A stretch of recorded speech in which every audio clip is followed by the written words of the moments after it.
Welcome to Realtor Gary Kelly's podcast on all things real estate. Brad Avergon and Vision Bank, Michael Robbins from Crawley and Cummings. You know, we talk about how things go well. Okay, we talk about you get the loan pre-approved, we get an offer, we send it over to legal, and then, 30, 45 days later we're closing. Doesn't always work that way. So what happens when you're in a situation where you have a purchase and sale that's either signed or on the way, and then all of a sudden the fly in the ointment, in this case, the loan officer says, I got a problem. How do you guys work together in those cases? I would say it's all about communication. Nobody likes to deliver bad news. And my feeling is if you do enough homework up front, rarely do you have bad news. But on those few occasions, you can't duck it. You really have to take it head on. You owe it to your client, you owe it to the team, so that everybody is on the same page and everybody understands. Again, looking out for the client's best interest. If there's something that's going to go wrong, at least we want to protect the client's deposit. We don't want to let something go beyond a mortgage financing contingency date. If there's a condition on a file that the client can't meet, it's important that we discuss that ahead of time before that date hits, so that we can protect the client at all costs. And that's really what's important. But that communication, so everybody knows what's happening and there's a clear understanding. How about Mr. Legal having bad news to deliver? It's the thing you want to get out first. So usually the issues that I'll have relate to the title, so the ownership of the property. There's an issue, and if my examiner flags an issue or I see an issue in that title report is going to be out within 5 minutes, because I want to get that bad news out there so people can start reacting and working on solutions. I really feel like problems are where I can shine.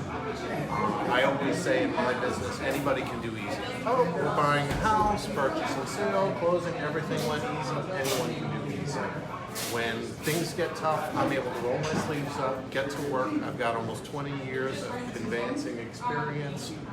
Been there, done that, and I'm able to really try to get that issue resolved. See, that's where I like to think, you said earlier that you're a control freak.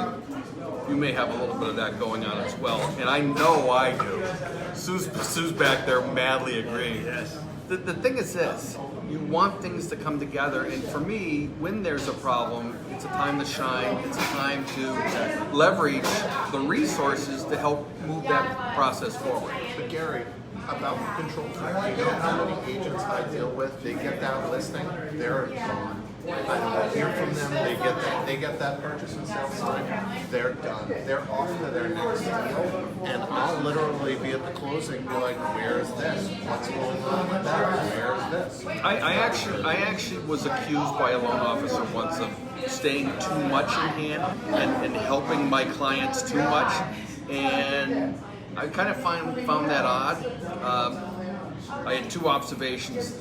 That loan officer's company often drove some of that reaction, to be honest, because I had to follow up on stuff because it didn't seem they were.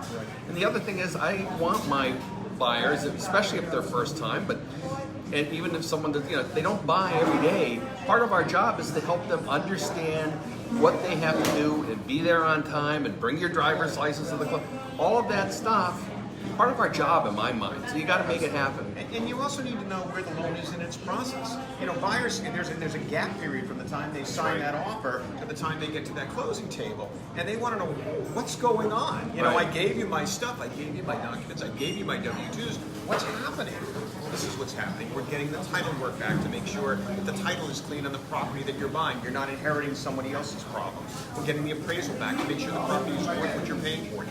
And that takes time. We want to make sure we do a good job, and we're going to share some of that information with you as it becomes available. So I think that's really important. So at any given time, if you get that call from the buyer or you reach out and say, hey, this is where you are. This is how close we are. This is the next thing. So I want to thank you both for coming to the show today, coming here to La La Java in Northborough.